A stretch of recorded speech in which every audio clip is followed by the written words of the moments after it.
दे रहा है, सबको पता है कि जिनके मदरसे इनकी जाती जरूरत के लिए हैं, उन मदरसों की आड़ में ये अरबों रुपए इकट्ठा कर चुके हैं।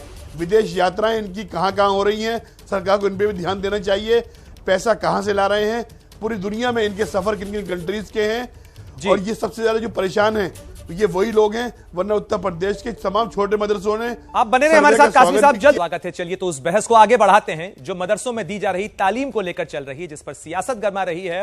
और हमारे साथ खास मेहमान के तौर पर सुहेब कासमी, हैदराबाद से मौलाना अली कादरी भी जुड़े हुए हैं, साथ ही संजय त्रिपाठी हमारे साथ जुड़े हुए हैं। मैं रुक करना चाहूंगा सीधे मौलाना अली कादरी का। कादरी साहब, आपने सुहेब कासमी को सुना, आप सहमत है ना इस बात से कि जो मदरसों के अंदर तालीम दी जा रही है वो दरअसल सदियों पुरानी है और नए जमाने की तालीम नहीं दी जा रही है? देखिए साहब, सबसे पहली बात तो यह है कि मदरसे में जब हम लड़के को दाखिल करते हैं तो इस नियत के तहत दाखिल करते हैं कि वो मौलवी बने, आलिम बने और हाफिज कुरान बने।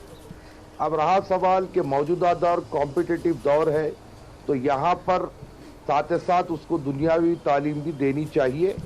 ये जो प्रस्ताव है बिल्कुल सही है कि उसको जो है मैथमेटिक्स से वाकिफ करवाना चाहिए, उसको थोड़ी अंग्रेजी तालीम भी देनी चाहिए, उसको थोड़ा और भी कुछ जो हमारे जैसे कंप्यूटर है, इन तमाम चीज़ों की तालीम देनी चाहिए। और बहुत सारे मदारिस में ये काम हो भी रहा है। अब रहा सवाल ये जो कासमी साहब ये जो बात कर रहे हैं, ये तो ऐसे मालूम हो रहा है कि ये मदरसों के खिलाफ में अपने बेड़ा उठा करके ये बैठे हैं और मदरसों के खिलाफ इनको आवाज़ उठाना इनकी अपनी ये जिम्मेदारी समझ रहे हैं। ये ख़तई गलत है। तब औरंगजेब को ये मदरसों की तालीम से जोड़ रहे हैं, सिलेबस से जोड़ रहे हैं, तो ये कहीं ना कहीं इनके दिल में मदरसों के मुताल्लिक जो जहर है वो जाहिर हो रहा है। कादरी साहब, क्या आप ये कहना चाहते हैं कि ये औरंगजेब का बनाया सिलेबस नहीं है जो पढ़ाया जा रहा है? मैं कंप्लीट कर लूं पहले, मैं बोलूं। देखिए साहब, औरंगजेब ही नहीं, ये जो सिलेबस है मदरसों का ये 400 साल बोल रहे हैं, मैं 1400 साल कहूंगा। ये जो सिलेबस है कुरान और हदीस पे आधारित है। ये झूठ बोल रहे, दरस निजामी झूठ बोल रहे हैं आप, झूठ बोल रहे हैं। दरस निजामी 1707 में बनाया गया, 1707 में फरंगी महल में बनाया गया, लखनऊ में बनाया गया, औरंगजेब के आदेश में बनाया गया। मैं ऐसे बात नहीं करता, मैं बात नहीं करूंगा, मैं बीच में नहीं बोला, मेरे बीच में कोई नहीं बोलेगा। आप ये कह रहे हैं कि साहब जरा उनकी दलील सुन लें, उनकी दलील चला रहे हैं। हमारे मदरसे खुद हैं, हम मदरसे के हम पढ़े हुए हैं, और मदरसे में हजारों उलमा हमसे जुड़े हुए हैं जो चाहते हैं कि मदरसों के अंदर मॉडर्न तालीम भी आए और मदरसों का निज़ाम तालीम भी बदले। हो गया, बोल दूं अब? थोड़ा सुनो अब पहले मैं क्या बोल रहा हूँ जी भाई। ये कह रहा हूँ कि कोई भी मदरसे में सिलेबस अपनी बात कोई व्यक्ति के ऊपर आधारित नहीं है, कुरान और हदीस पे आधारित है। और दरसे निजामी की जो बात की जा रही है वो भी कुरान और हदीस पर आधारित है। औरंगजेब बना ले चाहे कोई बना ले सिलेबस, कुरान और हदीस से हट करके मदरसे का सिलेबस नहीं बन सकता। लेकिन ये जो है यहाँ पर इंतहा की जा रही है कि औरंगजेब से जोड़ने की कोशिश की जा रही है। देखिए साहब, मैं आपको एक बात बड़े क्लियर तौर पर ये कहना चाहता हूँ,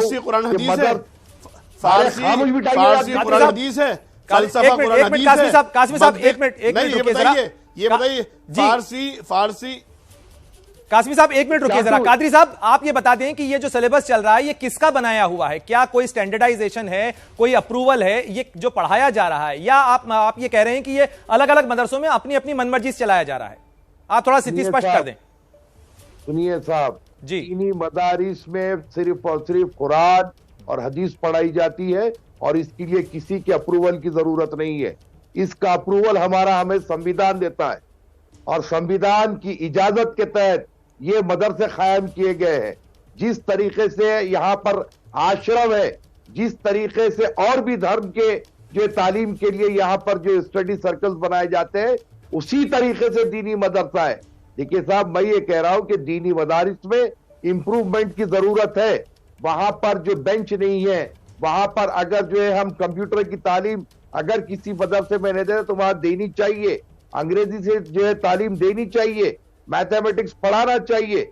लेकिन मेरा एक सवाल है सर, आप ही के चैनल के माध्यम से हमने कई प्रदेश में देखे जो सरकारी स्कूल है जहां पर पीने के लिए पानी नसीब नहीं होता है, जहां पर बैठने के लिए जगह नसीब नहीं होती है, कभी उधर का भी तो सर्वे कर लीजिए। वो सुविधाओं का मामला है। यहाँ पे सवाल हो रहा है किताबों की में जो दी जा रही तालीम है उसके स्टैंडर्ड का, उसके अप्रूवल का। तो क्या जो किताबें पढ़ाई जा रही हैं वो मॉडर्न है, नहीं है, आज की हकीकत से जुड़ी है या नहीं है, इस पर बात हो रही है। देखिए साहब, मैं क्लियर अंदाज में कह रहा हूं कि मदरसा जो खोला जाता है उसमें बच्चे को आलिम, फाजिल, मौलवी, हाफिज कुरान बनाया जाता है। क्योंकि कॉम्पिटिटिव दौर है, आपका हमारा जो प्रपोजल है, मैं भी कहता हूं कि आजकल मॉडर्न तालीम भी मदारिस में देना चाहिए। जहां मौलवी बन रहा है उसको कंप्यूटर से भी वाकिफ करवाना चाहिए। मतलब एकमात्र उसका ऑब्जेक्टिव यही है कि वो मौलवी बने, आलिम बने। बिल्कुल। मदरसा बोलते किसको है फिर ये बताइए मुझे आप। चलिए ठीक है, वहां पर हम अभिषेक बच्चन या शाहरुख खान बनाएंगे वहां पर, अगर मौलवी नहीं बनाएंगे तो? मतलब आप उन्हें ठीक नहीं मानते। खैर, मैं कादरी साहब लौटूंगा आपके ऊपर, लेकिन एक बार रुक कर लेते हैं संजय त्रिपाठी का भी। संजय, ये तो आपने मौलानाओं को सुना, इनके अपने अपने अलग अलग विचार हैं, लेकिन सरकार क्या कह रही है? क्योंकि सरकार की भी जिम्मेदारी है। उत्तर प्रदेश में जो सर्वे चल रहा है उसकी अभी की स्थिति और रिपोर्ट क्या है? देखिए प्रणय, मैं दोनों मेहमानों को भी बड़ा ध्यान से सुन रहा था। दोनों के अपने अपने तर्क हो सकते हैं मदरसों के पाठ्यक्रम को लेकर के, लेकिन कुल मिलाकर के दोनों ने एक बात कॉमन कही है कि बेहतरी होनी चाहिए। आगे आने वाले समय की जो पढ़ाई है वो किया जाना चाहिए, क्योंकि लगातार जो पाठ्यक्रम है उसमें बदलाव हो रहा है, नए नए पैटर्न इंट्रोड्यूस हो रहे हैं, और शायद यही से हैं उनको फंडिंग कहाँ से हो रही है। ये 3 चीज़ों पर फोकस करते हुए 11 अलग अलग पॉइंट बनाए गए हैं, और उन्हीं को लेकर पूरे उत्तर प्रदेश के 75 जिलों में गैर मान्यता प्राप्त मदरसों का सर्वे किया जा रहा है। 50 से ज़्यादा जिले ऐसे हैं जहां पर सर्वे की जो प्रक्रिया है वो लगभग शुरू हो चुकी है। इनमें सूचनाएं भी आना शुरू हो गई, लेकिन चूंकि अभी वक्त उसमें बाकी है, 5 अक्टूबर तक सर्वे पूरा का पूरा कंप्लीट करना है। 10 अक्टूबर तक जिलों के जो जिलाधिकारी हैं उनको अपने लेवल पे कंप्लीट करना है, और 25 अक्टूबर तक पूरी रिपोर्ट शासन को बना करके भेज देनी है। तो अभी पश्चिमी उत्तर प्रदेश के जो कई जिले हैं जो पूरी विस्तृत जानकारी दी, कादरी साहब ने सुना होगा। कादरी साहब, सुन लिया आपने कि कितने व्यापक तरीके से यह सर्वे किया जा रहा है, और इसके अंदर वो सुविधाएं जिसकी आप बात कर रहे थे उसका भी मेंशन है उसमें? देखिए साहब, मैं ये कहना चाह रहा हूं कि योगी जी का जो शासन यूपी में चल रहा है, हम बहुत सारी योगी जी के बातों से बिल्कुल सहमत है। जिस तरीके से लाउड स्पीकर पर काम हुआ, लाउड स्पीकर पर आपने देखा कि जब बवाल बचा तो उन्होंने किसी एक धर्म के साथ एक काम, एक धर्म के साथ एक काम नहीं किया। मंदिर, मस्जिद, गिरजाघर और गुरुद्वारा सबके स्पीकर्स निकाले, और जहां पर जितनी जरूरत थी उन्होंने लगाया। तो मैं ये नहीं कह रहा हूं कि योगी जी मुसलमानों के विरोध में जा रहे हैं या मुसलमानों के मदरसों के खिलाफ जा रहे हैं, मैं ये नहीं कह रहा हूं। मैं ये कह रहा हूं कि अगर कहीं पर सुविधाएं नहीं है तो आप उसको सुविधा दीजिए। और जहां तक के सिलेबस का सवाल है, एक जल्दी से एक आखिरी कमेंट सोहेल कासमी साहब का ले लेना चाहेंगे।